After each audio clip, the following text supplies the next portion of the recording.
Hey everyone, I'm going to show you how you can change the channel order in your TCL Android TV. So to change the order of your channels, you can simply click on this button on your Android TV remote. So this is the input button. After clicking here, you can simply click on the TV on the top of the list.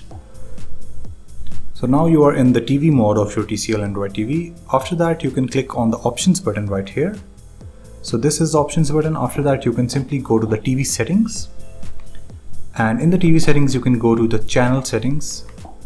And in the channel, as you can see, here is the channel organizer. On the second number, you can open the channel organizer.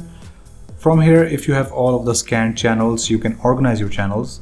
You can add your favorite channels as well. So this is where you can simply organize all of your channels.